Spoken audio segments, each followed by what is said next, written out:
Hello everyone. आज हम informatics practice का चैप्टर नंबर 9 डिस्कस करेंगे, that is control structures, revision tour second. यहाँ पे by mistake revision tour third लिखा गया है, ये रिवीजन टूर टाइपिंग मिस्टेक है, ये रिवीजन टूर सेकंड है ये।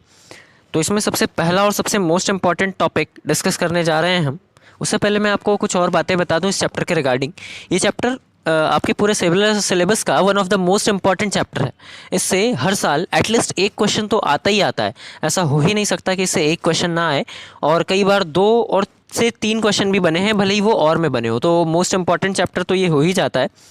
और उनमें भी सबसे मोस्ट इंपॉर्टेंट क्वेश्चन हमारा ये फर्स्ट ही टॉपिक है, दैट इज़ इफ स्टेटमेंट। तो हम देखते हैं कि इफ स्टेटमेंट होता क्या है। If statement is used to execute code on the basis of certain boolean condition। if statement एक ऐसा statement होता है जो कि किसी boolean condition के आधार पर कोड को एग्जीक्यूट करता है। अब एग्जीक्यूट करना मीन्स, तो एग्जीक्यूट करना मीन्स होता है किसी चीज़ को रन करना, किसी चीज़ को चलाना, ठीक है। और बुलियन कंडीशन मीन्स तो एक ऐसी कंडीशन जो ट्रू या फॉल्स वैल्यू पर वर्क करती है, उसे हम कहते हैं बुलियन कंडीशन। तो अब इफ स्टेटमेंट कैसा होता है, इसको देखिए एक एग्जांपल से समझते हैं। जैसे कि एक फ़ैन है, ठीक है। एक फ़ैन को चलाने के लिए कोडिंग काम करती है। कैसी कोडिंग, ध्यान से समझिएगा आप, कि जैसे ये एक फ़ैन है और फ़ैन के ये ब्लेड्स हैं, 3 ब्लेड्स हैं, ठीक है। अब इसमें क्या होता है कि आपको पता है कि इलेक्ट्रिसिटी जो है 2 चार्ज से मिलकर बनती है, एक पॉजिटिव चार्ज और एक नेगेटिव चार्ज, ठीक है। अब इनमें दोनों चार्जेस का फ्लो होता है, तब तक तो फ़ैन चलते रहता है। और इन दोनों में से एक चार्ज भी अगर रुक जाए, एक वायर भी आप कट कर दो, तो ये कनेक्शन रुक जाता है। तो हमारे स्विच में कुछ इस टाइप से ही सेटअप होता है कि जब आप स्विच ऑन करते हो तो दोनों चार्ज फ्लो होता है, और स्विच ऑफ करते हो तो दोनों में से एक चार्ज को रोक दिया जाता है, और हमारा इलेक्ट्रिसिटी फ्लो बंद हो जाता है, और फ़ैन हमारा जो है रन करने से बंद हो जाती है। ये पूरा का पूरा सिस्टम है इफ स्टेटमेंट का, ठीक है। If statement I hope clear हुआ होगा थोड़ा सा आपको। अब यही इफ स्टेटमेंट के 4 कंडीशन दे रखे हैं आपको। 4 अलग अलग इफ स्टेटमेंट होते हैं। पहला होता है आपका इफ, सेकंड होता है इफ एल्स, थर्ड होता है इफ एल्स, और 4 होता है नेस्टेड इफ। ये 4 टाइप के इफ स्टेटमेंट आपको दे रखे हैं। देखते हैं चारों में क्या क्या होता है, तो इसे डिटेल में डिस्कस करते हैं। जैसे सबसे पहला हमारा first case, that is if statement, सिर्फ नॉर्मल इफ़। अब ये जो फर्स्ट कंडीशन होता है, जिसमें क्या होता है, this statement is used to execute code on the basis of one condition. ये सिर्फ एक कंडीशन के आधार पर काम करता है। ऐसा हुआ तो कोड चलेगा, नहीं हुआ तो कुछ भी नहीं, ठीक है। फॉर एग्जाम्पल हमने इसका सिंटैक्स दिखाया यहाँ पे। सिंटैक्स मीन्स क्या होता है ये तो आपको पता ही होगा, मैंने आपको पहले भी वीडियोज़ में बताई थी, पर एक बार शॉर्ट में रिवाइज करवा दे रहा हूँ मैं, कि सिंटैक्स वर्ड का मतलब होता है वे ऑफ राइटिंग, लिखने का तरीका। मतलब एक पैटर्न होता है, अगर आप एक पैटर्न से भटक के आपने लिखा, उससे डिफरेंट लिखा, तो कंप्यूटर उस बात को समझ नहीं पाएगा, और उसे वो समझ नहीं पाएगा तो उसे वो एग्जीक्यूट नहीं करेगा। तो एक वे ऑफ राइटिंग को हम कहेंगे सिंटैक्स। जैसे आप यहाँ पे देखिए, इफ स्टेटमेंट को लिखने का ये सिंटैक्स दे रखा है। सबसे पहले इफ लिखना है, फिर जो भी आपकी बुलियन कंडीशन होगी उसे लिखें, फिर ये ब्रैकेट करली ब्रैकेट ओपन करें, फिर आपको जो कंडीशन चलाना है, जो कोड एग्जीक्यूट करना है सॉरी, उसे लिखें आप ये डबल स्लैश के बाद, और फिर ये करली ब्रैकेट आप ऑफ कर दें, ठीक है। ये सारी पूरी चीज़ें आप करेंगे तो ही आपका सिंटैक्स रन होगा। अब देखिए इफ स्टेटमेंट, इसमें क्या होता है, जैसे एग्जांपल से समझते हैं। मुझे ये बताना है कि अगर कोई व्यक्ति जो है 33 से ज़्यादा मार्क्स लाता है तो वो पास हो जाएगा, और सर 33 से कम लाता है तो यहाँ पे एक ही कंडीशन की बात कर रहे हैं हम। 33 से कम लाएगा तो ये कोड कुछ भी नहीं करेगा, ठीक है, क्योंकि हमने यहाँ एक ही कंडीशन दी है कि इफ स्टूडेंट को 33 मार्क्स से ज़्यादा आते हैं तो वो पास हो जाएगा, अदरवाइज कुछ भी नहीं, ठीक है। ये फर्स्ट कंडीशन थी।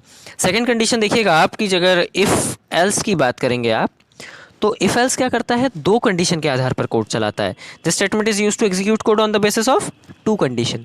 ये 2 कंडीशन के आधार पर कोड को कैसे चलाता है, कि जैसे इसका सिंटैक्स दे रखा है, इफ बुलियन कंडीशन, जो भी कंडीशन डाला, अगर वो कंडीशन ट्रू होगी तो ये चलेगा, फॉल्स होगी तो ये चलेगा। यहाँ पे बीच में एल्स लिखा हुआ है, एल्स मतलब अगर ऐसा नहीं हुआ तो ऐसा चलेगा। ये पूरा सिंटैक्स है। एग्जाम्पल से समझिएगा इस बात को। जैसे हमने बोला कि हमारी कंडीशन ये है कि अगर किसी स्टूडेंट को 33 मार्क्स से ज़्यादा आते हैं तब तो वो पास, अदरवाइज हमने अगर उसकी वैल्यू 29 दे दी, उसको 29 मार्क्स आते हैं, तो एल्स बाय डिफ़ॉल्ट वो फिर क्या कर देगा, उसको फेल शो कर देगा। इस टाइप से 2 कंडीशन आप दे सकते हो। मतलब अगर ऐसा हुआ तो ये, अदरवाइज क्या होगा कि बाय डिफ़ॉल्ट दूसरी वैल्यू वो पुट अप कर देगा वहाँ पे।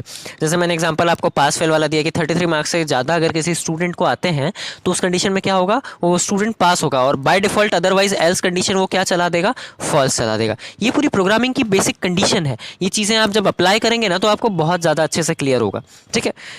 थ्योरेटिकल वे में तो आई थिंक आपको क्लियर हो ही गया होगा, और कुछ भी अगर आपको डाउट होता है तो आप मुझे बताइए, मैं उसे सॉल्व करने की पूरी कोशिश करूँगा। थर्ड पॉइंट में आता है आपका इफ एल्स। ये जो है ये थर्ड कंडीशन है, दैट मीन्स थर्ड स्टेटमेंट है। अब इस स्टेटमेंट में क्या होता है कि this statement is use to execute code on the basis of more than two condition. ये दो कंडीशन से ज़्यादा के बिहाफ पर काम करता है। इसका सिंटैक्स देखिए, हमने कंडीशन दे दी, अगर पहला कंडीशन सही हुआ, ट्रू हुआ, तो ये कोड चल जाएगा। अगर मान लीजिए कि ये कंडीशन गलत हो गया तो दूसरी कंडीशन जो होगी उसके हिसाब से कोड चलेगा, ठीक है। अगर वो भी गलत हो गया तो फिर तीसरी कंडीशन जो होगी उसके हिसाब से कोड चलेगा, ठीक है। और अगर ये तीनों ही कंडीशन फॉल्स हो गई तो एल्स, फिर ये बाय डिफ़ॉल्ट ये फोर्थ नंबर का कोड ऑटोमेटिक चल जाएगा। देखिए यहाँ पे क्या लिखा हुआ है, execute if none of the above condition is true. अगर ऊपर दी हुई तीनों कंडीशन फॉल्स हुई तो बाय डिफ़ॉल्ट ये फोर्थ नंबर का कोड अपने आप एग्जीक्यूट हो जाएगा। एक एग्जांपल से समझते हैं इस चीज़ को हम। कैसा एग्जांपल? सपोज कीजिए मैंने पहली कंडीशन में डाला कि किसी स्टूडेंट को अगर किसी स्टूडेंट को 60 से ज़्यादा मार्क्स आते हैं तो ऐसी कंडीशन में क्या होगा कि उसको फर्स्ट डिवीज़न शो किया जाएगा, पहली कंडीशन, ठीक है। दूसरी, अब मैंने बोला कि दूसरी कंडीशन ये है कि अगर 60 से ज़्यादा आते हैं पर 45 से कम आते हैं, ठीक है, 60 से ज़्यादा पर 45 से कम आते हैं तो ऐसी कंडीशन में उसको सेकंड डिवीज़न होगा। फिर मैंने तीसरी कंडीशन दे दी कि अगर उसको 45 से भी कम आते हैं, ठीक है, और 33 से ज़्यादा आते हैं तो ऐसी कंडीशन में उसको थर्ड डिवीज़न होगा। और मैंने कोई उसको मार्क्स दे दिए, सपोज़ कीजिए मैंने उसको मार्क्स दे दिए 70%, ठीक है, या मार्क्स मैंने 70 ना देते हुए उसको मार्क्स दे दिए 17%, ऐसा मार्क्स दे दिया मैंने, हाँ 17%। तो अब वो कंडीशन चेक करेगा, पहली क्या थी 60 से ज़्यादा नहीं चल रहा है, नेक्स्ट पे आइए। फिर था 45 से ज़्यादा नहीं चल रहा है, नेक्स्ट पे आइए। 33 से ज़्यादा ये भी नहीं चल रहा है, तो फिर फोर्थ नंबर पे बाय डिफ़ॉल्ट कंडीशन दे रखी होती है कि फेल। तो बाय डिफ़ॉल्ट अगर 33 भी नहीं आए तो वो फेल होगा, तो फिर वो बाय डिफ़ॉल्ट वाली कंडीशन चलाता है। या फिर सपोज़ कीजिए कि उसको 33 से ज़्यादा आ रहे होंगे तो उस कंडीशन में, जैसे मान लीजिए उस व्यक्ति को 35 आए थे तो 33 के बाद 33 से ज़्यादा आ रहा है पर 45 से कम आ रहा है तो थर्ड वाली कंडीशन दैट इज़ वो ट्रू करेगा हमारी थर्ड कंडीशन को, यानी कि थर्ड डिवीज़न, ठीक है। आई होप थोड़ा बहुत क्लियर हो रहा होगा आपको। अगर कुछ कन्फ्यूज़न है तो आप मुझसे क्वेरी में पूछिएगा, मैं उसको सॉल्व करने की कोशिश करूँगा, ठीक है। तो लेकिन आप एक बात ध्यान रखिएगा कि अगर आप इसको प्रिपेयर करें तो इसको विथ ये स्टेटमेंट आप भले ही एक लाइन में ही लिखें, ठीक है, ये स्टेटमेंट आप भले ही एक लाइन में ही लिखें, लेकिन आप इस सिंटैक्स को प्रॉपर लिखें। अगर आप सिंटैक्स नहीं लिखेंगे तो आपको full out of full marks मिलने की तो गुंजाइश ही नहीं है, ठीक है, इस बात का आप ध्यान रखिएगा। नेक्स्ट हम आगे बढ़ते हैं, हमारा फोर्थ पॉइंट है that is nested if statement. Nested word का मतलब होता है वन इनसाइड अनदर, ठीक है, मतलब इसे ही सब इफ स्टेटमेंट भी कह सकते हैं आप, कि एक स्टेटमेंट के अंदर में अगर आप एक और इफ स्टेटमेंट चला देते हैं तो ऐसे इफ स्टेटमेंट को हम कहेंगे नेस्टेड इफ स्टेटमेंट। इसमें क्या होता है कि हमने देखिए एक ही इफ स्टेटमेंट चलाया, if boolean condition code to execute, इसी के अंदर हमने एक और इफ स्टेटमेंट चला दिया और देखिए डबल ब्रैकेट से इसे क्लोज किया है, एक ये ब्रैकेट एक ये ब्रैकेट, दो ब्रैकेट से हमने इसे क्लोज किया है, मतलब एक स्टेटमेंट के अंदर हमने एक और स्टेटमेंट चला दिया, तो ऐसे स्टेटमेंट को हम क्या कहते हैं, नेस्टेड इफ स्टेटमेंट कहते हैं, ठीक है। तो हमने इसे एग्जीक्यूट किया, तो ऐसे स्टेटमेंट में कई बार क्या होता है कि आपने एक कोई सी भी कंडीशन डाली और उस कंडीशन के अंदर एक और कंडीशन डाल दी, तो इस टाइप की सब वाली कंडीशन में हम नेस्टेड इफ स्टेटमेंट का यूज़ करते हैं, ठीक है। तो यहाँ पे हमारे ये चारों टाइप के इफ स्टेटमेंट कंप्लीट होते हैं। अगर कुछ भी डाउट हो तो आप पूछ लीजिएगा एक बार। नेक्स्ट आता है आपका स्विच स्टेटमेंट। ये स्विच स्टेटमेंट भी कुछ नेस्टेड इफ स्टेटमेंट जैसा ही होता है, सॉरी, ये स्विच स्टेटमेंट जो है ये आपके थर्ड वाले इफ एल्स स्टेटमेंट की तरह होता है। मतलब इसमें मल्टीपल कंडीशन चलती है, एक से ज़्यादा कंडीशन चलती है, पहली बात तो ये।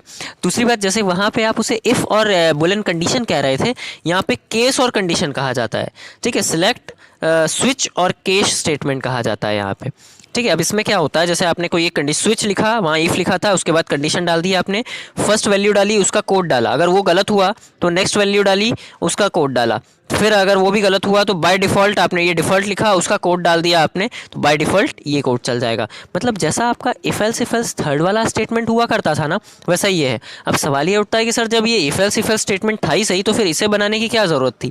तो देखिए कई बार क्या होता है कि इफ एल्स स्टेटमेंट में अगर आपने बहुत सारी कंडीशन डाल दी, multiple condition, more than 10 conditions डाल दी, तो वो कई बार कंफ्यूज हो जाता है, थोड़ा सा कॉम्प्लेक्स हो जाता है, वहाँ पर एरर्स आ जाते हैं, उसे कंपाइल करना थोड़ा सा डिफिकल्ट हो जाता है। तो ऐसी कंडीशन में स्विच स्टेटमेंट ज़्यादा बेटर तरीके से काम करता है, तो इसलिए हम स्विच स्टेटमेंट वहाँ पर प्रेफर करते हैं, ठीक है।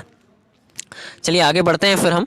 नेक्स्ट हमारा क्वेश्चन है, नेक्स्ट जो हमारा टॉपिक है that is loop control statement. अब ये लूप स्टेटमेंट क्या होता है, ध्यान से देखिएगा। लूप एक ऐसा स्टेटमेंट होता है जो कि एक ही कोड को बार बार चलाने का काम करता है। Loop statement is use to execute code again and again on the basis of certain condition.